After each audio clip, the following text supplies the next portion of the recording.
आज की वीडियो में हम पढ़ेंगे पॉल्यूशन एंड इट्स टाइप्स।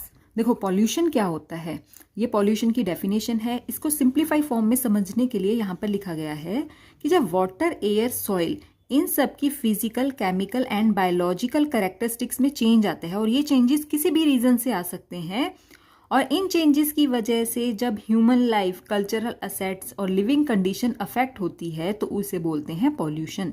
देखो अभी हमने डेफिनेशन में पढ़ा कि सॉइल, एयर एंड वाटर की क्वालिटी में अनडिजायरेबल चेंजेस आते हैं जिसकी वजह से उनमें पॉल्यूशन होता है।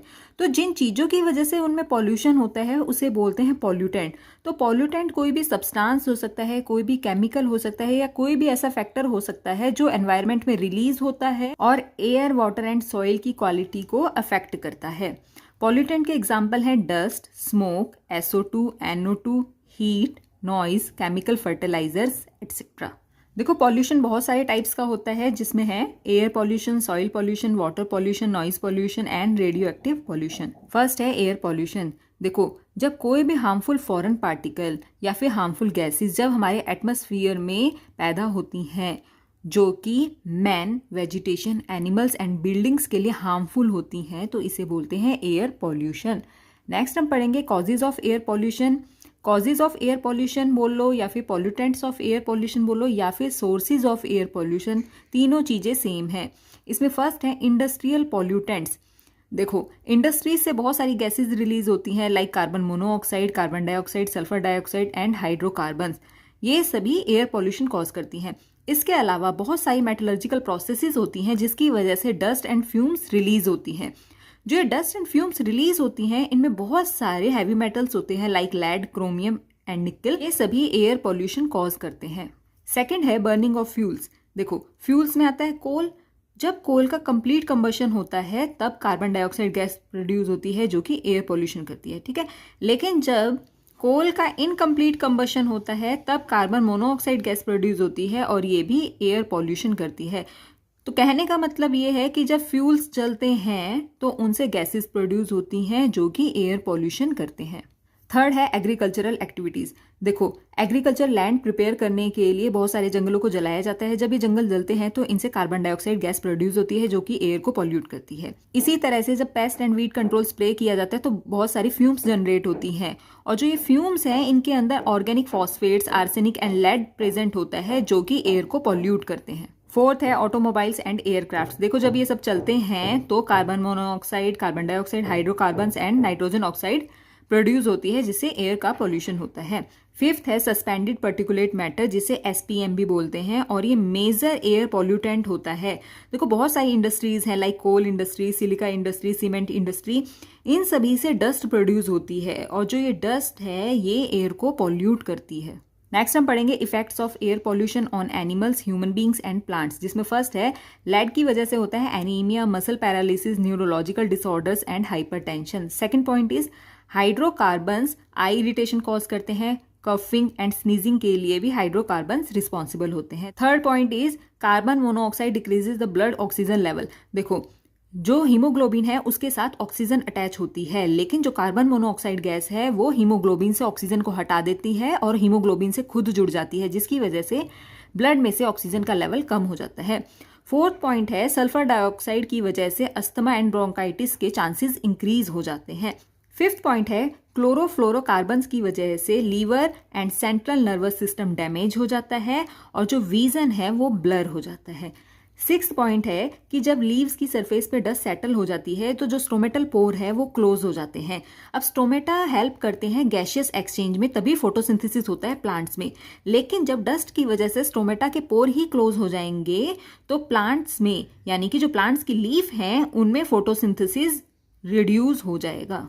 नेक्स्ट हम पढ़ेंगे कंट्रोल ऑफ एयर पॉल्यूशन जिसमें फर्स्ट है कि मोटर व्हीकल में sulphur free and lead free fuel use करना चाहिए ताकि कम से कम एयर पॉल्यूशन हो। सेकंड पॉइंट इज जो non combustible sources of energy हैं उन्हें डेवलप करना चाहिए लाइक एयर एनर्जी होगी, सोलर एनर्जी होगी, इनका यूज ज़्यादा से ज़्यादा करना चाहिए। थर्ड इज फैक्ट्रीज में जो चिमनी है वो काफ़ी टॉल होनी चाहिए ताकि ग्राउंड लेवल पे एयर पॉल्यूशन को कम किया जा सके। फोर्थ पॉइंट इज जो फ्यूल रिफाइनिंग पॉलिसी है इनको चेंज करना चाहिए ताकि ज़्यादा से ज़्यादा एयर पॉल्यूशन को कंट्रोल किया जा सके। फिफ्थ पॉइंट इज जो रेजिडेंशियल एरिया है वहां पे जनरेटर्स का यूज बैन करना चाहिए। सेकेंड टाइप ऑफ पॉल्यूशन है वाटर पॉल्यूशन। ये वाटर पॉल्यूशन की डेफिनेशन है, इसको सिंप्लीफाई फॉर्म में यहाँ पर लिखा हुआ है ताकि आपको इजीली समझ में आ जाए। देखो, जब ड्रिंकिंग वाटर में हार्मफुल सब्सटेंस ऐड हो जाते हैं तो वाटर की क्वालिटी डिग्रेड हो जाती है, मतलब वाटर लो क्वालिटी का हो जाता है, जो कि ह्यूमन हेल्थ के लिए खराब होता है। साथ के साथ इसे दूसरे कामों में भी नहीं लाया जा सकता है। दूसरे काम मतलब जो हाउस होल्ड एक्टिविटीज़ होती हैं उसमें भी पॉल्यूटेड वाटर यूज़ नहीं कर सकते, ठीक है। एग्रीकल्चर एक्टिविटीज़ में भी पॉल्यूटेड वाटर यूज़ नहीं कर सकते। नेक्स्ट हम पढ़ेंगे वाटर पॉल्यूटेंट्स। देखो, हाउस होल्ड एक्टिविटीज़ होगी, एग्रीकल्चर एक्टिविटी होगी, या फिर जो फैक्ट्रीज हैं, इन सभी से वेस्ट मटेरियल निकलता है और इन सभी वेस्ट मटेरियल को पानी में बहा दिया जाता है, जिसकी वजह से वाटर पॉल्यूट होता है। देखो, जो रिफाइनरीज हैं उनसे मिनरल ऑयल निकलता है और मिनरल ऑयल को वाटर में बहा दिया जाता है, जिसकी वजह से वाटर पॉल्यूट होता है। अब देखो, एग्रीकल्चर एक्टिविटीज़ में chemical fertilizers, pesticide, fungicide, biocides and herbicides use किए जाते हैं, जो कि पानी के साथ बहकर वाटर बॉडीज जैसे लेक, रिवर और पॉन्ड्स इन सब में चले जाते हैं और वहाँ के वाटर को पॉल्यूट कर देते हैं। Third point is human and animal excreta में बहुत सारे बैक्टीरिया होते हैं, ठीक है। ये जो बैक्टीरिया हैं ये वाटर को पॉल्यूट कर देते हैं। फोर्थ पॉइंट इज डिटर्जेंट्स में हैवी मेटल होते हैं जो कि वाटर को पॉल्यूट करते हैं। फिफ्थ पॉइंट है कि जो माइनिंग एक्टिविटीज़ होती हैं उनसे जो प्रोडक्ट्स रिलीज होते हैं वो भी एयर को पॉल्यूट करते हैं। सिक्स पॉइंट है हैवी मेटल्स जैसे लेड, कैडमियम, मरकरी, ये सभी भी वाटर को पॉल्यूट करते हैं। नेक्स्ट पॉइंट है कि जो रेडियो एक्टिव वेस्ट होते हैं उनसे भी वाटर पॉल्यूट होता है। नेक्स्ट हम पढ़ेंगे इफेक्ट्स ऑफ वाटर पॉल्यूशन, जिसमें फर्स्ट है मरकरी, आर्सेनिक एंड लेड। ये सभी न्यूरोटॉक्सिक होते हैं। अगर क्रोनिक एक्सपोजर होता है आर्सेनिक का तो इसकी वजह से ब्लैक फुट डिजीज हो जाती है, ठीक है। मरकरी की वजह से होता है memory loss and vision disorders. Second point है जब ड्रिंकिंग वाटर में एक्सेस में नाइट्रेट्स पाए जाते हैं तो मैट हीमोग्लोबिनिया नाम की एक डिजीज हो जाती है। इसमें क्या होता है कि जो नाइट्रेट हैं वो हीमोग्लोबिन को कन्वर्ट कर देते हैं मैट हीमोग्लोबिन में, और जो ये मैट हीमोग्लोबिन है ये नॉन फंक्शनल होता है। इसकी वजह से बॉडी में ऑक्सीजन की कमी हो जाती है। थर्ड पॉइंट है वाटर में जब ऑर्गेनिक वेस्ट होता है तो वाटर में रहने वाले माइक्रो ऑर्गेनिज्म इस ऑर्गेनिक वेस्ट को डिकम्पोज कर देते हैं, जिसकी वजह से वाटर में ऑक्सीजन का लेवल कम हो जाता है और वाटर में डीऑक्सीजनेशन हो जाता है, ठीक है। अब जब वाटर में डीऑक्सीजनेशन हुआ तो वाटर में एल्गल ब्लूम प्रोड्यूस हो जाते हैं, मतलब एल्गल ग्रोथ होने लगती है ज़्यादा से ज़्यादा, ठीक है। और इस एल्गल ब्लूम की वजह से वाटर में फाउल स्मेल पैदा हो जाती है। अब जब वाटर में फाउल स्मेल क्रिएट हो गई है तो इस तरह का वाटर ह्यूमन यूज़ में नहीं आ सकता। फोर्थ पॉइंट है सेलेनियम, जो कि एक हैवी मेटल है। इसकी वजह से एनिमल्स की ग्रोथ स्टंटेड रह जाती है, लॉस ऑफ एपेटाइट हो जाता है एंड डाइजेस्टिव डिसऑर्डर्स हो जाता है। फिफ्थ पॉइंट है लेड पॉइजनिंग की वजह से हाइपर एक्टिविटी हो जाती है, लर्निंग डिसेबिलिटी क्रिएट हो जाती है एंड एनीमिया भी हो जाता है। नेक्स्ट हम पढ़ेंगे कंट्रोल ऑफ वाटर पॉल्यूशन, जिसमें फर्स्ट है वेस्ट वाटर ट्रीटमेंट। इसमें क्या होता है कि industrial and municipal waste water जो होता है उसको इफ्लुएंट ट्रीटमेंट प्लांट में ले जाया जाता है। इफ्लुएंट ट्रीटमेंट प्लांट को ETP भी बोलते हैं। यहाँ पर फिजिकल एंड केमिकल मेथड से वाटर का ट्रीटमेंट किया जाता है। उसके बाद जब वाटर साफ हो जाता है तो उसे water bodies like lake, river and ponds में डिस्चार्ज कर दिया जाता है, ठीक है। देखो होता क्या है, वेस्ट वाटर ट्रीटमेंट के बाद जो वाटर है वो साफ हो जाता है और पीने लायक हो जाता है। सेकंड है पेस्टिसाइड्स एंड फर्टिलाइजर्स का कंट्रोल्ड यूज होना चाहिए ताकि वाटर पॉल्यूशन को कम किया जा सके। थर्ड पॉइंट है water hyacinth.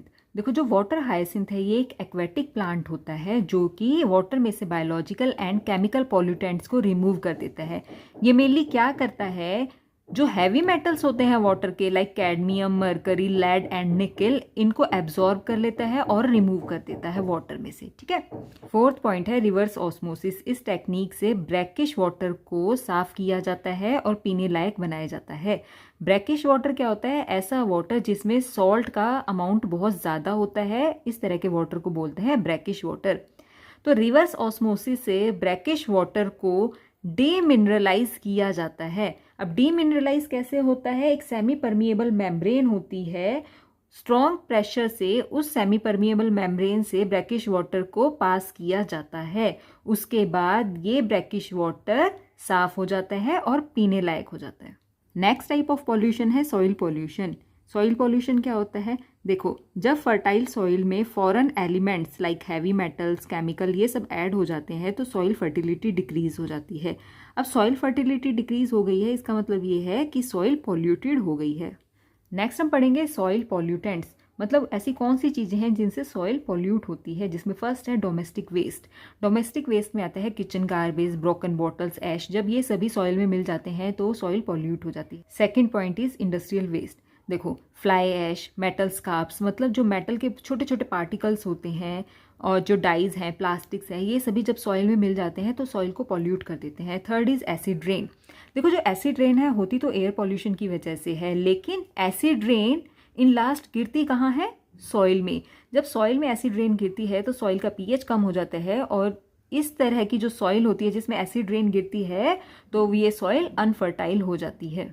Fourth point is agricultural chemical and fertilizers. देखो, फार्मर हाई प्रोडक्टिविटी के लिए, हाई यील्ड के लिए herbicide, pesticide, fungicide, variety of chemicals use करता है, ठीक है।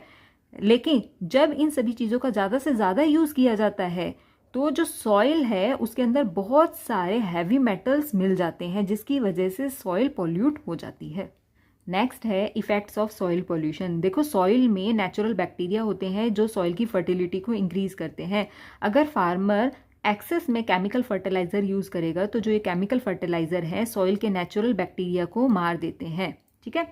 सेकेंड पॉइंट इज कि जो सॉइल पॉल्यूशन है उसकी वजह से प्लांट्स में डिजीजेस भी हो जाती हैं। देखो, जो केमिकल फर्टिलाइजर है उनमें हैवी मेटल्स होते हैं, जब ये हैवी मेटल सॉइल में चले जाते हैं तो सॉइल से ये हैवी मेटल चले जाते हैं प्लांट्स में, जिसकी वजह से प्लांट डिजीज होती हैं। थर्ड पॉइंट इज जो डोमेस्टिक सीवेज होता है उसमें बहुत सारे हार्मफुल बैक्टीरिया होते हैं जो कि ह्यूमन बींग्स में टेटनस एंड एंट्रिक फीवर जैसी बीमारियां पैदा करते हैं। फोर्थ पॉइंट है कि जो इंडस्ट्रियल पॉल्यूटेंट्स होते हैं वो भी सॉइल में टॉक्सिसिटी का लेवल इंक्रीज कर देते हैं। 1970 में क्या हुआ था कि जापान में 200 लोग मर गए थे। ये 200 लोग इसलिए मर गए थे क्योंकि सॉइल में कैडमियम की पॉइजनिंग हो गई थी, ठीक है। इस कैडमियम पॉइजनिंग की वजह से इटी डिजीज हो गई थी, और इस डिजीज की वजह से जापान में 200 लोग मर गए थे। नेक्स्ट हम पढ़ेंगे प्रिवेंशन ऑफ सॉइल पॉल्यूशन, जिसमें फर्स्ट है कि किसी भी तरह के सॉलिड वेस्ट को सॉइल में डिस्चार्ज करने से पहले उसको प्री ट्रीट कर लेना चाहिए और उसको रिसाइकल कर लेना चाहिए, ठीक है।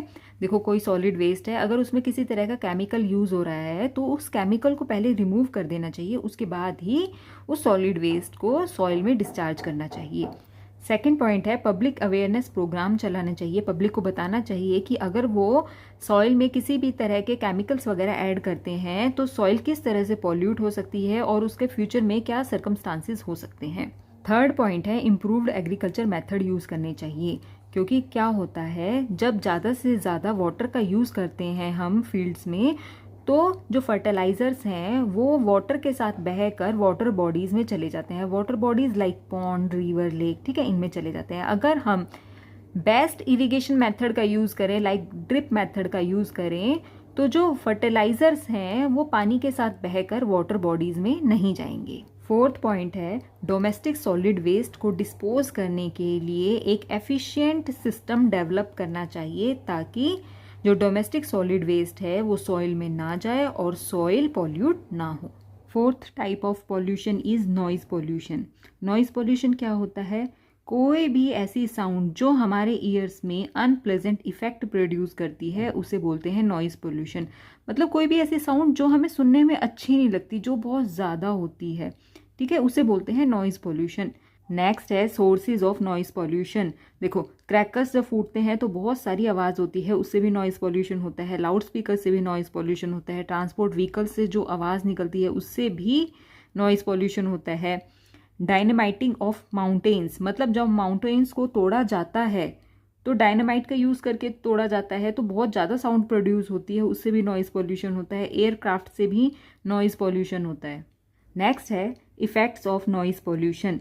देखो, जो नॉइज पॉल्यूशन है उसकी वजह से हार्ट भी डैमेज होता है, ब्लड कोलेस्ट्रॉल लेवल इंक्रीज हो जाता है एंड ब्लड प्रेशर भी इंक्रीज हो जाता है। Second point is noise pollution की वजह से मदर के यूट्रस में जो डेवलपिंग एम्ब्रियो होता है उस पर भी इफेक्ट पड़ता है, और कई बार ऐसा होता है नॉइज की वजह से जो अनबॉर्न बेबीज होते हैं उनका जो सेंट्रल नर्वस सिस्टम है वो भी अफेक्ट होता है, ठीक है। थर्ड पॉइंट है नॉइज़ की वजह से इमोशनल डिस्टर्बेंस भी होता है। फोर्थ पॉइंट है जो फोना है मतलब जो एनिमल्स हैं उन्हें सेफर एंड क्वाइट एरियाज पसंद होते हैं, मतलब उन्हें शोर शराबे में रहना पसंद नहीं होता। तो जो नॉइज़ है वो फोना की लाइफ भी अफेक्ट करता है। नेक्स्ट हम पढ़ेंगे कंट्रोल ऑफ नॉइज़ पॉल्यूशन, जिसमें फर्स्ट है कि इंडस्ट्रीज़ में ऐसी मशीन्स यूज़ होती हैं जिनसे बहुत सारी नॉइज़ प्रोड्यूस होती है। तो ऐसी मशीन को साउंड प्रूफ रूम्स में रखकर चलाना चाहिए ताकि इंडस्ट्री से बाहर आवाज़ ना आ सके इनकी। Second point is radios and transistor should be kept at low volume. Third point है कि बहुत सारे व्हीकल्स में ऐसे हॉर्न लगवा लेते हैं लोग जिससे बहुत ज़्यादा नॉइज़ प्रोड्यूस होती है, ठीक है, तो ऐसे हॉर्न्स को बैन करना चाहिए। फोर्थ पॉइंट है एक ग्रीन मफलर स्कीम है जिसके अकॉर्डिंग क्या है कि ग्रीन प्लांट्स ज़्यादा से ज़्यादा ग्रो करना रोड साइड पे, ठीक है। अब जब रोड साइड पे ज़्यादा से ज़्यादा ग्रीन प्लांट ग्रो करेंगे तो जो नॉइज़ है उसको ये प्लांट्स एब्जॉर्ब कर लेंगे। इस वजह से हमारे एटमॉस्फेयर में जो नॉइज़ का लेवल है वो कम हो जाएगा।